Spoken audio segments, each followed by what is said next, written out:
नमस्कार, मैं हूं वरुण कुमार और आप देख रहे हैं पर्सनल फाइनेंस का खास बुलेटिन मनी टाइम, जिसे अब आप YouTube के अलावा मनी9 के ऐप पर भी देख सकते हैं।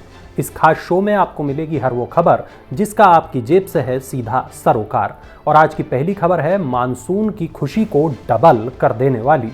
बैंक ऑफ महाराष्ट्र ने लॉन्च किया स्पेशल मानसून ऑफर, लोन पर खत्म की प्रोसेसिंग फीस। सार्वजनिक क्षेत्र के बैंक ऑफ महाराष्ट्र ने शुक्रवार को मानसून ऑफर की घोषणा की है। इस ऑफर के तहत होम और कार लोन पर प्रोसेसिंग शुल्क को पूरी तरह खत्म कर दिया गया है। रिटेल बोनांजा मानसून धमाका 1 अगस्त से शुरू होगा, जिसमें फेस्टिव सीजन के दौरान रिटेल कस्टमर्स को कई स्पेशल ऑफर्स की पेशकश की जाएगी। इस ऑफर के तहत बैंक होम लोन 7.30% और कार लोन 7.70% की शुरुआती इंटरेस्ट रेट पर ऑफर करेगा। इतना ही नहीं, हाउसिंग लोन के रेगुलर रीपेमेंट पर 3 फ्री EMI, कोर और हाउसिंग लोन में 90% का फाइनेंस, प्रीपेमेंट, प्री क्लोजर और पार्ट पेमेंट चार्ज से भी छूट दी जाएगी।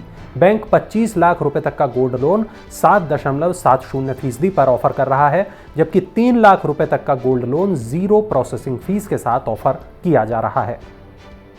आज की दूसरी खबर भी जुड़ी हुई है बैंक से ही। DBS बैंक ने FD पर इंटरेस्ट रेट को बढ़ा दिया है। 18 देशों में 280 ब्रांचों के साथ वित्तीय सेवा प्रदान करने वाले DBS बैंक ने 2 करोड़ से कम की FD पर इंटरेस्ट रेट बढ़ाने की घोषणा की है। बैंक ने 1 से लेकर 3 साल की FD पर मिलने वाले इंटरेस्ट रेट में 50 बेसिस पॉइंट का इजाफा किया है। नई दरों के तहत बैंक आम जनता को 7 दिन से लेकर 5 साल की और इससे अधिक की अवधि के लिए FD पर 2.5% से लेकर 6.25% तक का ब्याज देगा। वहीं सीनियर सिटीजन्स को 3% से लेकर 6.75% तक का ब्याज दिया जाएगा। अगले हफ्ते से लोन लेना महंगा हो जाएगा। क्यों हो जाएगा, चलिए आपको बता देते हैं। अमेरिकी ब्रोकरेज फर्म बोफा सिक्योरिटीज के मुताबिक RBI अगले हफ्ते रेपो रेट में 0.35% की बढ़ोतरी कर सकता है। अगले हफ्ते RBI की मॉनिटरी पॉलिसी कमेटी की बैठक होने वाली है और इससे पहले मई और जून में RBI ने रेपो रेट में लगातार 2 बार बढ़ोतरी की थी। रेपो रेट में और बढ़ोतरी के बाद ये 5.25% हो जाएगा। RBI के रेपो रेट बढ़ाने के बाद बैंक भी अपने लोन रेट में बढ़ोतरी करेंगे। आज एक बड़ी खुशखबरी आई है। बुनियादी उद्योगों का उत्पादन भी बढ़ गया है और रुपया भी मजबूत हो गया है। 8 बुनियादी उद्योगों का उत्पादन जून महीने में 12.7% बढ़ा है। 1 साल पहले इसी महीने में इसमें 9.4% की वृद्धि हुई थी। 8 बुनियादी उद्योगों यानी कि कोयला, कच्चा तेल, प्राकृतिक गैस, रिफाइनरी उत्पाद, उर्वरक, इस्पात, सीमेंट और बिजली के उत्पादन में मई 2022 में 19.3% की बढ़ोतरी हुई थी।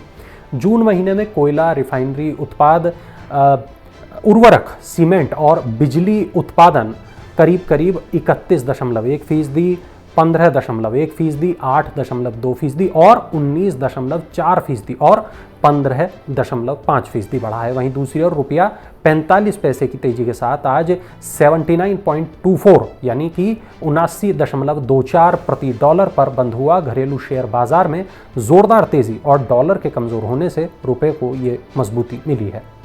एक और अच्छी खबर है, और क्या है वो, चलिए मैं बता देता हूं आपको। लगातार तीसरे दिन शेयर बाजार में उछाल आने के साथ सोने में भी तेजी आई है।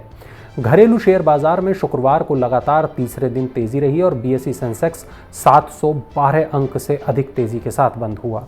नेशनल स्टॉक एक्सचेंज का निफ्टी भी 228 अंकों की तेजी के साथ 17,158 अंक पर बंद हुआ। विदेशी संस्थागत निवेशकों की बिकवाली कम होने से बाजार पर सकारात्मक असर पड़ा है।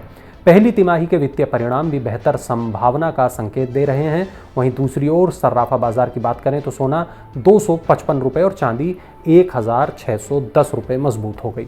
दिल्ली सराफा बाजार में सोना 51,783 रुपये प्रति 10 ग्राम, चांदी 56,777 रुपये प्रति किलोग्राम हो गई। अमेरिका में तकनीकी रूप से मंदी आने से निवेश के लिए सुरक्षित विकल्प के रूप में सोने की मांग बढ़ी है।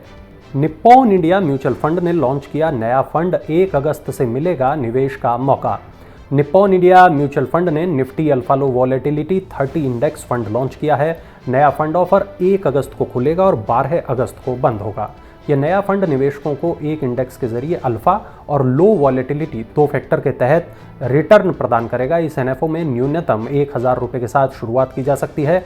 इंडेक्स में निफ्टी 100 और निफ्टी मिड कैप 50 आधारित टॉप 30 स्टॉक को शामिल किया गया है। इंडेक्स को साल में 2 बार रीबैलेंस्ड किया जाएगा।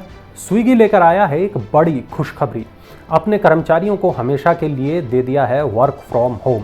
ऑनलाइन फूड और ग्रॉसरी डिलीवरी करने वाली कंपनी स्विगी ने अपने अधिकतर कर्मचारियों को देश में कहीं से भी हमेशा के लिए वर्क फ्रॉम होम की इजाज़त दे दी है। कंपनी ने बताया कि उसके कॉर्पोरेट टेक्नोलॉजी और सेंट्रल बिजनेस फंक्शनिंग टीम से जुड़े सभी कर्मचारी अपनी सुविधा के अनुसार घर या किसी भी स्थान से काम करना जारी रख सकते हैं। कर्मचारियों के बीच व्यक्तिगत रिश्तों को बढ़ावा देने के लिए सभी कर्मचारी हर तिमाही में एक बार अपने बेस लोकेशन पर 1 हफ्ते के लिए जुटेंगे। हालांकि जो कर्मचारी पार्टनर्स का सामना करने वाली भूमिकाओं में हैं, उन्हें अपने बेस लोकेशन पर हफ्ते में कुछ दिन ऑफिस से काम करने की ज़रूरत होगी। क्या आप भी हैं होंडा कारों के दीवाने? तो आपके लिए एक थोड़ा बुरी खबर है। जापानी कार कंपनी होंडा अगले साल मार्च तक भारत में अपने 3 मॉडल जैज, WRV और सिटी की बिक्री बंद कर देगी। यदि इन मॉडल्स को बंद किया गया तो उसके पोर्टफोलियो में केवल 3 मॉडल सिटी हाइब्रिड, 5वीं पीढ़ी की सिटी और सेडान अमेज ही बचेंगे। कंपनी ने दिसंबर 2020 में अपने ग्रेटर नोएडा प्लांट को बंद करने के साथ सिविक और CRV का उत्पादन बंद कर दिया था।